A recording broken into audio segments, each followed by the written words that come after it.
தினம் ஒரு திருக்கோயில் வரிசையில் இன்றைய தினம் நாம் தரிசிக்கப் போகிற ஆலயம் சென்னை ஆதம்பாக்கம் நந்தீஸ்வரர் ஆலயம்.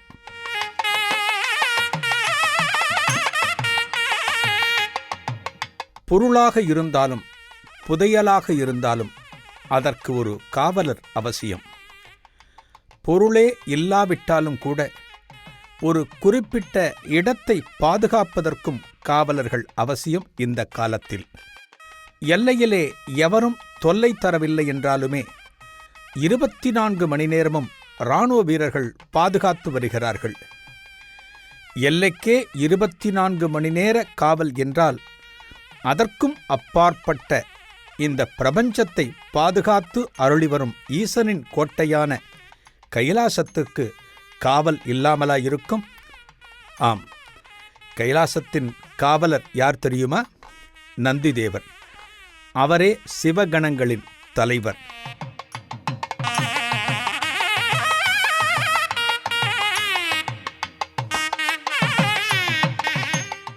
எல்லா சிவாலயங்களிலும் நுழைந்ததும் கொடிமரம், பலிபீடம் தாண்டி நந்திதேவரை தரிசிக்க முடியும்.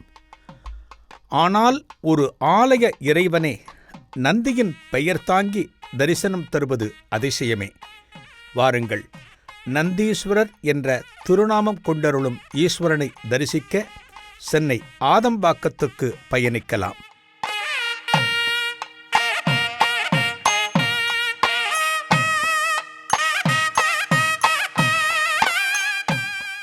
ஆதம்பாக்கம் எங்கே அமைந்துள்ளது?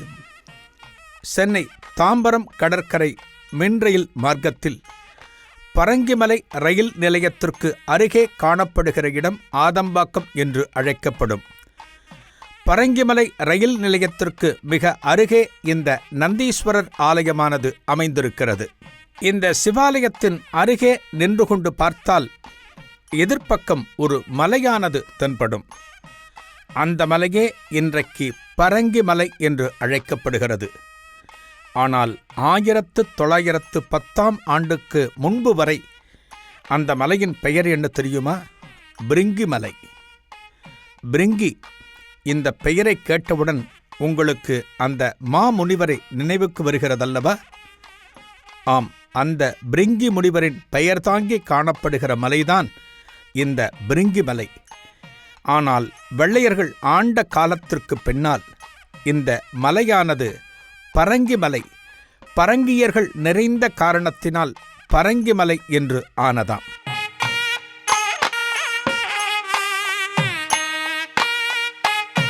முன்காலத்திலே தற்போது நாம் தரிசிக்கக்கூடிய இந்த நந்தீஸ்வரர் ஆலயம் பிரிங்கிமலையின் மேலே காணப்பட்டதாம்.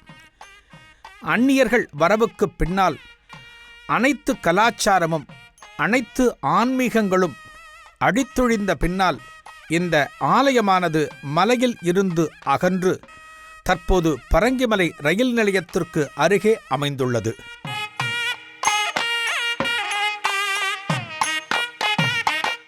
இன்றைக்கு நாம் தரிசிக்கிற கபாலீஸ்வரர் ஆலயம் ஒரு காலத்தில் சாந்தோம் கடற்கரை அருகே இருந்தது என்று படித்திருக்கிறோம்.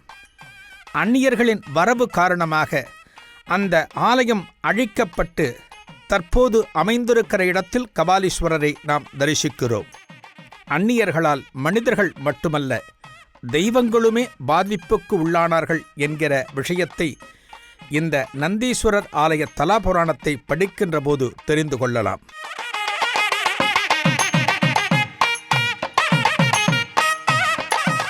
யார் இந்த பிரிங்கி முனிவர்? அவருக்கும் இந்த மலைக்கும் என்ன தொடர்பு? என்ன காரணத்தினால் இந்த மலைக்கு பிரிங்கிமலை என்று பெயர் வந்தது பார்க்கலாமா? இன்றைக்கும் சிலர் குறிப்பிட்ட ஒரு தெய்வத்தை மட்டுமே வணங்கி வருவார்கள். அந்த தெய்வத்தை தவிர வேறு எந்த தெய்வத்தையும் வணங்க மாட்டார்கள். ஏன் இந்த நிலைப்பாடு என்பது விசித்திரமான ஒன்றுதான்.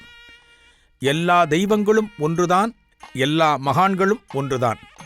ஆனாலும் சிலர் இந்த பேதம் பார்க்கிறார்கள். அந்த காலத்திலே பிரிங்கி முனிவர் சிவனை மட்டுமே வணங்கி வந்தவர். சிவனை தவிர எந்த ஒரு தெய்வத்தையும் வணங்க மாட்டார். சிவனை மட்டுமே மும்முறை வலம் வந்து அந்த இறைவனை தரிசித்து அவரை நமஸ்கரித்து ஆசி பெற்று திரும்புவது பிருங்கி முனிவரது வழக்கம். ஒரு நாள் கையிலைக்குச் செல்கிறார். கையிலையிலே அந்த ஈசனும் உமையும் விற்றிருக்கிறார்கள். அந்த வேளையிலே சகல தேவர்களும் தெய்வங்களும் இந்த கையிலாய வாசனை வலம் வந்து வணங்கி கொண்டிருக்கிறார்கள். அந்த வேளையிலே பிருங்கி முனிவர் இறைவனுக்கு அருகே நிற்கிறார். இறைவனை மட்டும் வலம் வரக்கூடியவர். ஆனால் பக்கத்திலே உமையும் காணப்படுகிறாள்.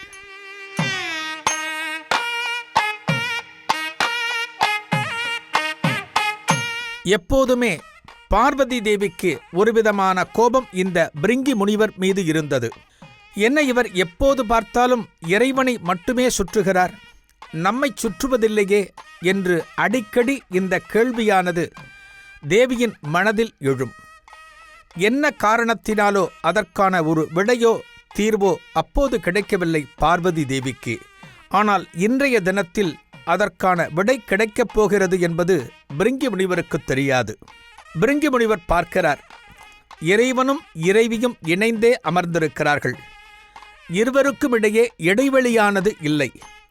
இந்த வேளையில் எப்படி இறைவனை மட்டும் வலம் வர முடியும் யோசிக்கிறார்.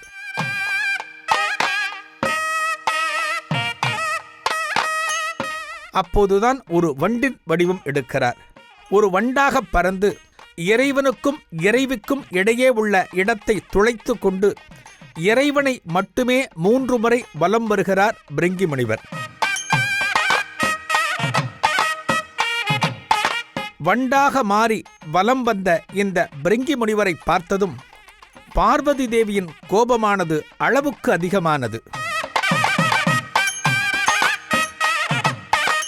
தன்னையும் சேர்த்துதானே இந்த பிருங்கி முனிவர் வலம் வர வேண்டும், தன்னை விடுத்து இறைவனை மட்டும் வணங்குகிறாரே என்கிற கோபம் அதிகமானது பார்வதி தேவிக்கு. நான் கொடுத்த சக்தியினால் தானே இந்த உடம்பைச் சுமந்து நீ நடக்கிறாய், நான் தேவையில்லை என்றால் உன் உடலில் இருக்கிற சக்தி எதற்கு என்று பார்வதி தேவி ஆகப்பட்டவள் பிருங்கி முனிவரிடம் இருந்து சக்தியை எடுத்து விடுகிறாள்.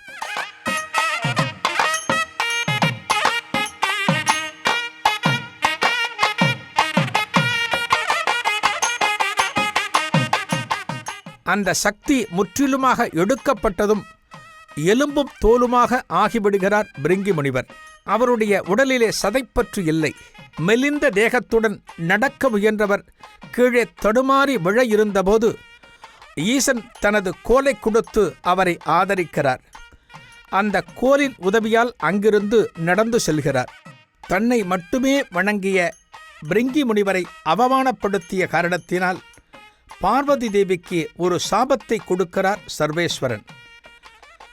திருநாகேஸ்வரம் திருத்தலம் சென்று நீ தவம் இருப்பாய், அதன் பிறகு என்னை அடைவாய் என்று அன்னைக்கு ஒரு சாபம் கொடுக்கிறார்.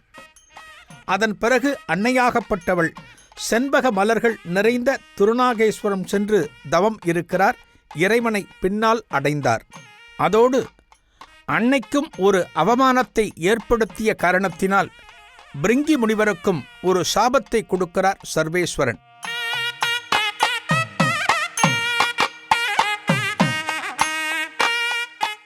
என்ன சாபம் தெரியுமா?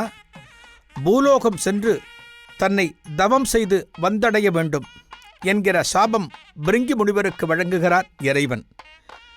அதன்படி கைலாயத்தில் இருந்து புறப்பட்ட பிருங்கி முனிவர் பூலோகத்தில் வந்தடைந்த இடம்தான் இந்த மலை.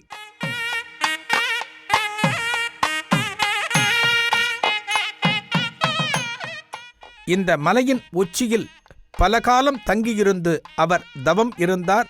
ஈசனின் தரிசனத்தையும் பெற்றார். எப்பேற்பட்ட தரிசனம் தெரியுமா? இந்த பிருங்கி முனிவரின் தவத்துக்கு இறங்கிய சர்வேஸ்வரன் நந்தி தேவராக அவருக்கு காட்சி கொடுத்து அவரை ஆட்கொண்டாராம். அதனால் இந்த மலையின் அடிவாரத்தில் நந்தீஸ்வரர் ஆலயமானது காணப்படுகிறது.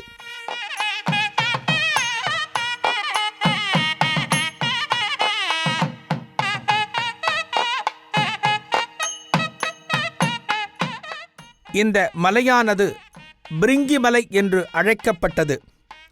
ஆரம்ப நாட்களில் மலையிலேயே ஒரு சிவன் கோவிலும் அமைந்திருந்ததாம். என்ன காரணத்தினால் பிரிங்கி முனிவர் இறைவனை மட்டும் வலம் வந்தார் என்பதற்கு ஒரு காரணம் சொல்லப்படுகிறது. உலக இன்பத்தை நாடாமல் மோட்சத்தை மட்டுமே விரும்பியவர் பிரிங்கி முனிவர். மோட்சத்தை அருள வல்லவர் சர்வேஸ்வரன். உலக இன்பங்களை அருள வல்லவள் பராசக்தி. அந்த பராசக்தியை நாம் ஏன் வணங்க வேண்டும்? எனக்கு உலக இன்பங்கள் எதுவுமே வேண்டாமே, மோட்சம் மட்டுமே போதுமே என்கிற எண்ணத்தில்தான் சர்வேஸ்வரனை மட்டும் வலம் வந்தாராம் பிரிங்கி முனிவர்.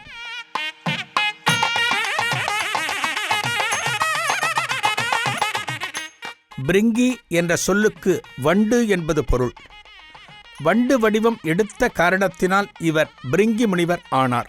விஜயநகர மன்னர்கள் காலத்தில் பிரிங்கி மலை மீது சிவாலயம் வழிபாட்டில் இருந்ததாகவும் பின்னாட்களில் அந்நியர்களால் இந்த தலம் அழிக்கப்பட்டதாகவும் வரலாறு.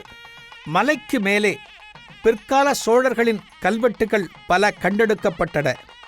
அவையும் பின்னாட்களில் அழிக்கப்பட்டன. அந்த கல்வெட்டுக்குள்ளுள் எஞ்சிய 1-2 கல்வெட்டுக்கள் மட்டுமே தற்போது நந்தீஸ்வரர் ஆலயத்தில் காண முடிகிறது.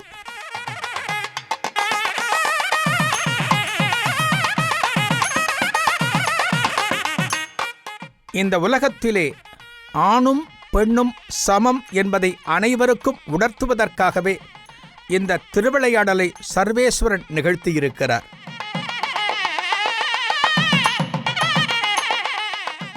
ஆதம்பாக்கம் நந்தீஸ்வரர் ஆலயத்தை கட்டிய சோழ மன்னனின் பெயர் ஆதனி. ஆதன் என்றும் இவன் அழைக்கப்படுவான். அந்த மன்னனின் பெயராலே ஆதன் பாக்கம் என்று அழைக்கப்பட்டு பின்னாட்களில் இந்த ஊர் ஆதம்பாக்கம் ஆகியிருக்கலாம் என்கிறார்கள்.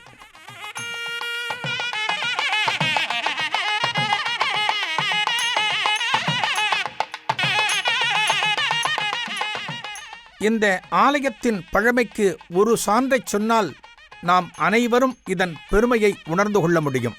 திருவொற்றியூரில் அமைந்திருக்கிற வடிவுடையம்மன் ஆலயம் அத்துணை சிறப்பு பெற்றது. அந்த வடிவுடையம்மன் ஆலயத்திற்கும் ஆதம்பாக்கம் நந்தீஸ்வரர் ஆலயத்திற்கும் ஒரு தொடர்பு உண்டு. என்ன தொடர்பு தெரியுமா? சுமார் 800 வருடங்களுக்கு முன்பு திருவொற்றியூர் ஆலயத்தில் நித்திய பூஜைக்கு தேவையான புஷ்பங்களை பெறுவதற்காக, அவற்றை பறித்து மாலைகளை கட்டுவதற்காக, அந்த பூக்களை பயிரிடுவதற்காக நந்தீஸ்வரர் ஆலயத்தின் சார்பில் மானியமாக நிலங்கள் வழங்கப்பட்டனவாம். திருவொற்றியூர் வடிவுடையம்மன் ஆலயத்திற்கே நிலங்களை அந்த காலத்தில் வழங்கியுள்ளது இந்த நந்தீஸ்வரர் ஆலயம். அப்படியென்றால் எப்பேற்பட்ட செழிப்புடன் இந்த ஆலயமானது அந்த நாட்களில் விளங்கியிருக்கிறது என்பதை நாம் உணர்ந்து கொள்ள முடியும்.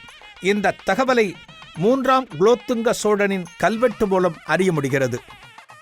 ஒவ்வொரு சிவாலயத்தின் ஆலய மதில் சுவரில் நந்தி தேவரை நாம் தரிசிக்கலாம். அங்கே காணப்படுகின்ற நந்தி தேவர்கள் அனைவரும் அந்த ஆலயத்தை காத்து வருகிறார்கள் என்பது ஐதீகம்.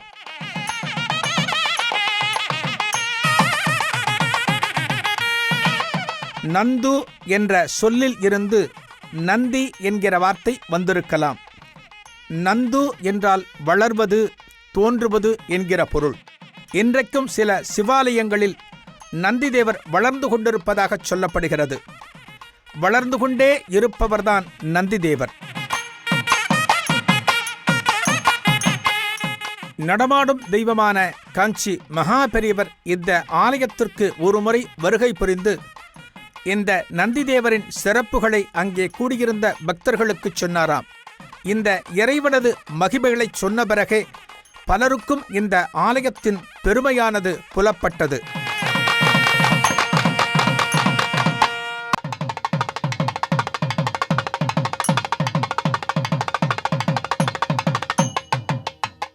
உலகிலே அனைத்து ஜீவராசிகளையும் சமமான நிலையில் நாம் பார்க்க வேண்டும். இதுதான் சாஸ்திரங்கள் நமக்கு போதிக்கின்ற நீதி. இவன் நம்மை விட தாழ்ந்தவன், இந்த ஜீவராசி நம்மை விட குறைந்த அறிவு கொண்டது என்றெல்லாம் ஒதுக்காமல் அனைத்தையும் ஒரே நிலையில் பார்க்க வேண்டும் என்பதை நமக்கு உணர்த்துவதற்காகவே வாகனங்களுக்கும் ஒரு முக்கியத்துவம் கொடுத்துள்ளார்கள் தெய்வங்கள். மகாவிஷ்ணுவை பாருங்கள், கருடன் வாகனம். ஆனால் அந்த கருடனுக்கு ஆலயத்திலே முக்கியத்துவம் கொடுக்கப்படுகிறது.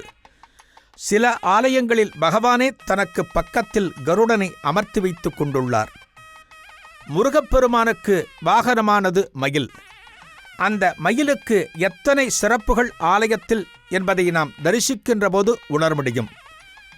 அதுபோல தனது வாகனமான நந்திதேவருக்கு ஒரு சிறப்பிடத்தை கொடுக்க வேண்டும் என்பதற்காக இந்த பிருங்கி முனிவருக்கு நந்தியாக காட்சி கொடுத்து அவரை ஆட்கொண்டார் என்கிற காரணத்தினால்தான் இந்த இறைவன் நந்தீஸ்வரர் என்று அழைக்கப்பட்டார்.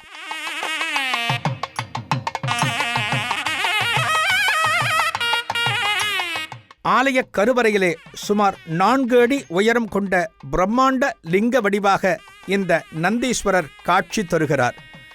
கீழ்த்திசை நோக்கிய தரிசனம்.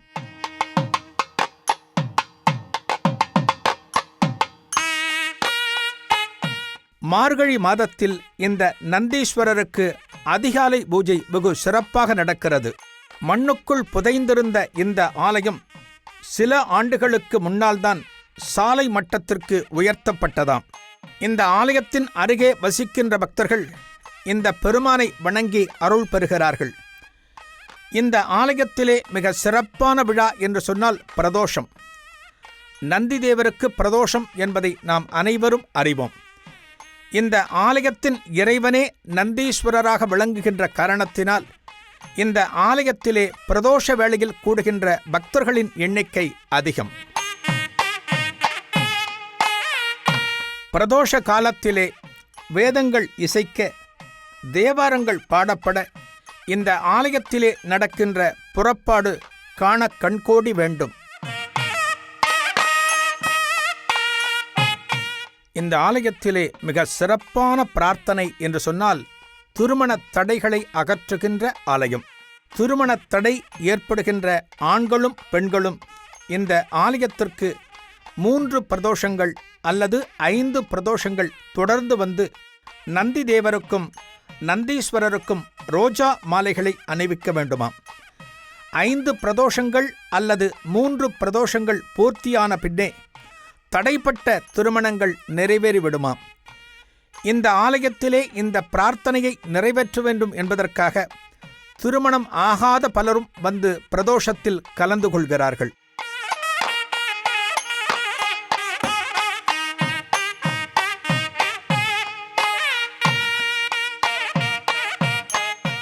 மகா சிவராத்திரி வெகு சிறப்பான திருவிழாவாக கொண்டாடப்படுகிறது. அன்றைய தினம் இரவு முழுக்க பல்லாயிரக்கணக்கான பக்தர்கள் வந்திருந்து நந்தீஸ்வரரை தரிசித்து அருள் பெறுகிறார்கள். இந்த ஆலயத்திலே குடிகொண்டிருக்கிற நாயகி ஆவுடை நாயகி என்று அழைக்கப்படுகிறாள். அதாவது கோமதியம்மன். தெற்கு திசை நோக்கி இந்த அன்னையாகப்பட்டவள் அருளிக் கொண்டிருக்கிறாள். வெள்ளிக்கிழமை மற்றும் நவராத்திரி காலங்களில் இந்த அன்னைக்கு சிறப்பான அலங்காரங்கள், அபிஷேகங்கள் நடத்தப்படுகின்றன.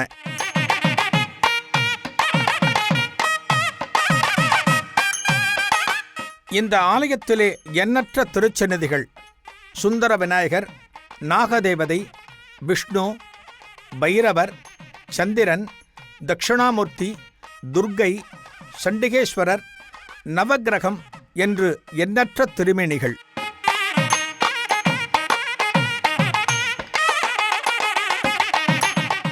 மிக பழமையான ஆலயம் என்பதற்கு சாட்சியாக ஆலயத்தின் தூண்களிலே காணப்படுகின்ற வடிவங்கள் நமக்கு உணர்த்துகின்றன. காமதேனு, மாருதி, நரசிம்மர் என்று எண்ணற்ற சிற்பங்களை காண முடியும். மீன் வடிவங்களையும் பல இடத்தில் ஆலயத்தில் காண முடிகிறது. இந்த ஆலயத்திற்கென திருக்குளமும் உண்டு.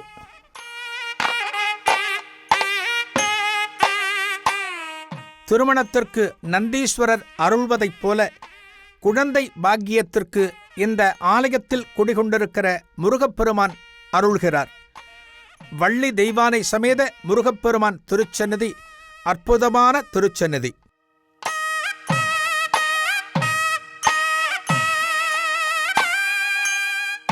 ஆலயத்தின் தலவிருட்சம் நாகலிங்கம்.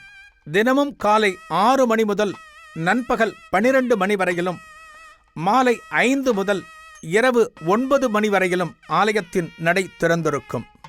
பிரிங்கி மலையின் வயது 4 கோடி வருடம் என்கிறார்கள் சரித்திர ஆராய்ச்சியாளர்கள். 4 வருடம் தாண்டினாலே நாம் பலவற்றை மறந்து விடுகிறோம். ஆனால் 4 கோடி வருடம் தாண்டியும் இந்த மலை இன்றைக்கும் அப்படியே காணப்படுகிறது.